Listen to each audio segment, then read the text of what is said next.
Hi, welcome to the documentary unit. My name is Dennis Smith. This is our first lecture, which you all know we'll be doing online for the large part. Let's just see how we go. This first lecture I'll break up into a couple of bits. But basically in this first lecture I wish to give you an introduction to the course and what your obligations are. I want to have a look at a few docos, or more importantly, I want you to have a look at a few documentaries. And I also want to go back a little into the history of documentary, where it's come from, its early history, so that we get a sense of the form and how documentary has evolved the way it has. Towards the end of this lecture, I also want to talk to you about writing and why one might write for documentary, because part of this course is hopefully getting across to you the idea of forming a narrative within the non-fiction film. Okay, so first up, you will need to have a look at the unit guide. Have a look at the unit guide very closely, please. The unit guide will take you through the 12 or 13 lectures that are there, the 12 lectures and the deliverables, and most importantly, the deliverables, because you have something to submit in week 3, you have something to submit in week 6, and you've got a final delivery. The first deliverable due in week 3 is a documentary pitch, and we'll begin to talk about the documentary pitch today. It's a one-page document and it reflects an idea that you've had for a documentary. It reflects an idea that you've had for a documentary for this course, for this class. A 6 to 8 minute film, documentary film. Everybody in the class is expected to pitch, so each individual has to pitch. You each has to deliver to me a one-page pitch, and then from those, I hope that you will be able to put your heads together and form up into groups of 4 behind the pitches that are popular to you.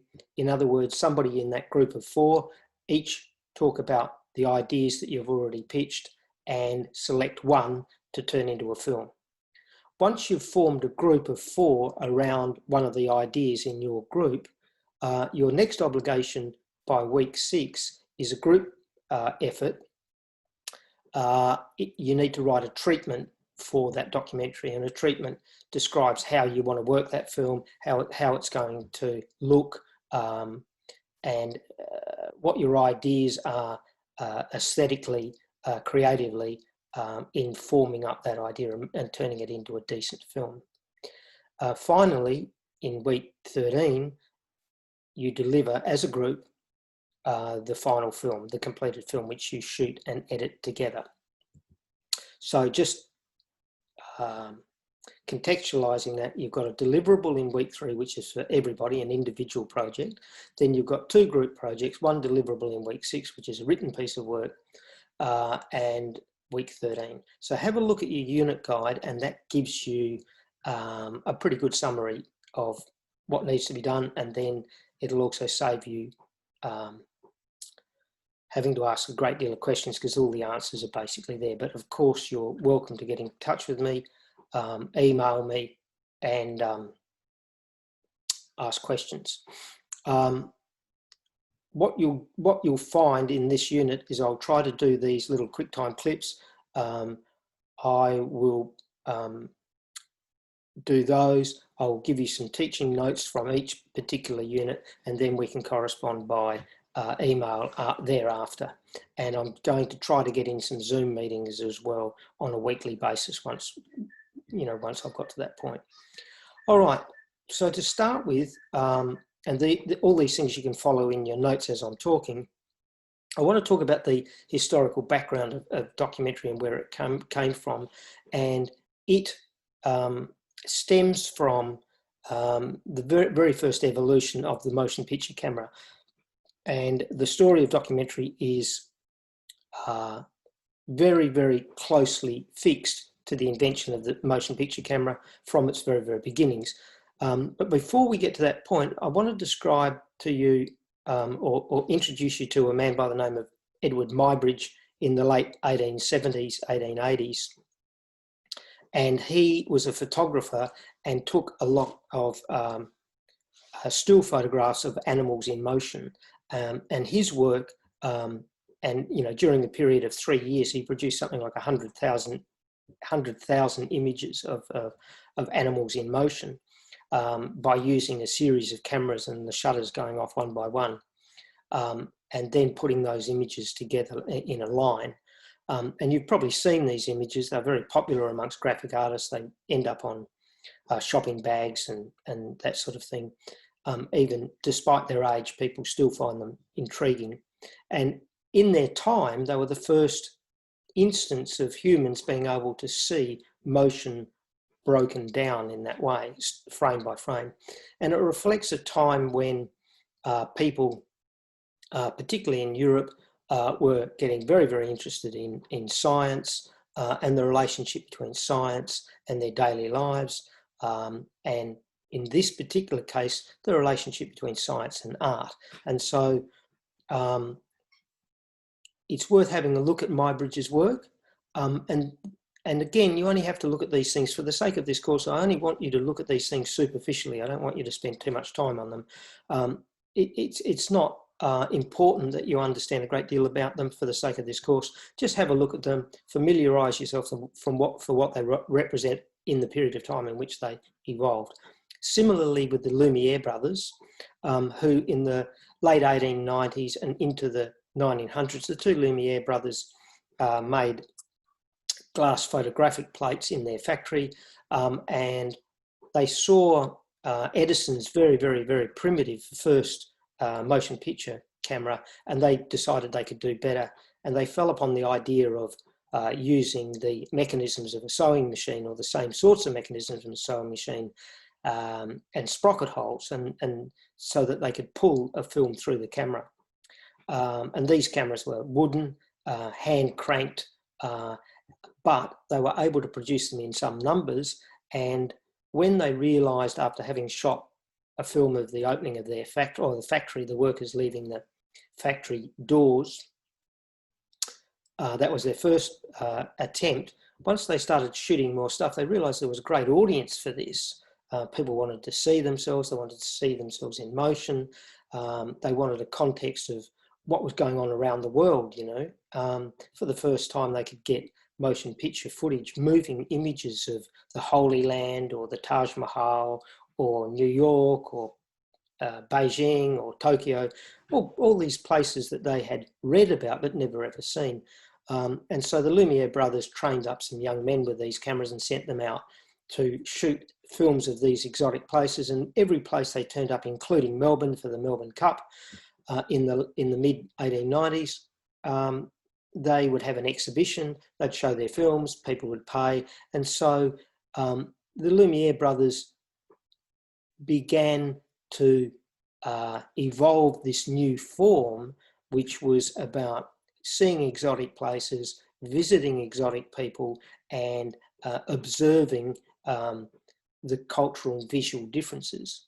This work continued into the new century through the 1920s, and before. A man by the name of Robert Flaherty, a Canadian, he was the son of a mining engineer. He grew up in mining camps across North America, and he was very interested in North American tribes and the Inuit people in the Arctic areas of Canada. And he began filming in 1913 Inuit peoples in the Arctic. But he was an avid cigarette smoker, and in his edit suite, there was an accident with an ashtray, a fire, and all of his film stock that he had shot was destroyed in this fire.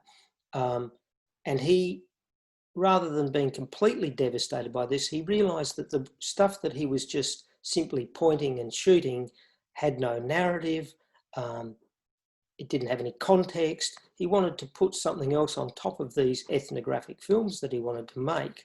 And so his film from 1920 is called Nanook of the North, possibly his most famous film. And Nanook was unique in that Flaherty went and lived amongst these people. He built a space where he could process his film, and he took a projector so that he could show footage every single week to the Inuit people. He could ask their advice. He could ask them what they thought of his film. He could ask them how they could get more involved.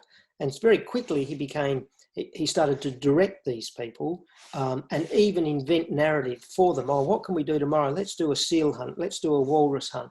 And so he was starting to invent things for these people to do. And so he was starting to project himself as a filmmaker into these narratives. And he was sometimes putting people into dangerous situations that they didn't have to be in. And he was even inventing characters. For example, Nanook of the North was an invention. The man who played Nanook of the North, his name wasn't Nanook, it was just something that Flaherty thought sounded right, you know. So have a little read about in the notes there about Flaherty. He's quite an intriguing character. So this takes you up to about the mid-1930s, and we're heading towards the Second World War, at a period of time when governments start to realise that this form, this non-fiction film form, had its own propaganda value. And in the United Kingdom, the film units were being formed around government departments. One of the most famous was the GPO film unit, which was based on the National Post Office. And a famous film from that time is called Night Mail. Again, look up the link, have a look at about 2 minutes of it. You'll get a sense of it. 1936, and the guy who directed it is an apprentice of Robert Flaherty. And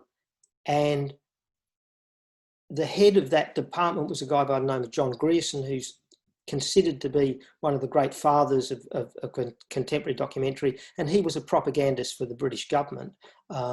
The Night Train is about the bond between Scotland and Britain, this train going through the night. A lot of it's constructed. The inside carriage scenes were shot in a studio, and the actors told to wiggle about to look as if they were standing upright in a train. So again, it's documentary realism and constructed realism in the Flaherty style, you know. And these films served the British very well going into the Second World War and after the Second World War. And at the same time, the German government was doing exactly the same thing in the Second World War with a very famous documentary maker, Leni Riefenstahl. And she was a dancer. Her two great films are Olympia and Triumph of the Will. Propaganda films for the Nazi Party. And many people believe that Riefenstahl was lucky not to be tried as a war criminal after the end of the Second World War. So that gives you just the beginnings up until the end of the Second World War, and how the form had evolved from its earliest beginnings into a slightly ethnographic, in fact, a strongly ethnographic form, and also a propaganda tool. And so it had this certain looking at the other from a European perspective, and also had this sense of didacticism built into it, and that the filmmaker had this odd sense of control within the filmmaking form itself, so that it wasn't just simply a mute form whereby the filmmaker illustrates something. The filmmaker is very active in the portrayal of that film, and sometimes some of these instruments, some of these tools that the filmmaker was using bridge upon the unethical, and you can read more about that. Okay, I will finish this video here, and I will go on with other ideas. I just want to keep the videos short so that you can digest this at will, and also that they're not too long. You can go off and have a look at these links. and then come back to it in your own time. So I'll move on to the second part.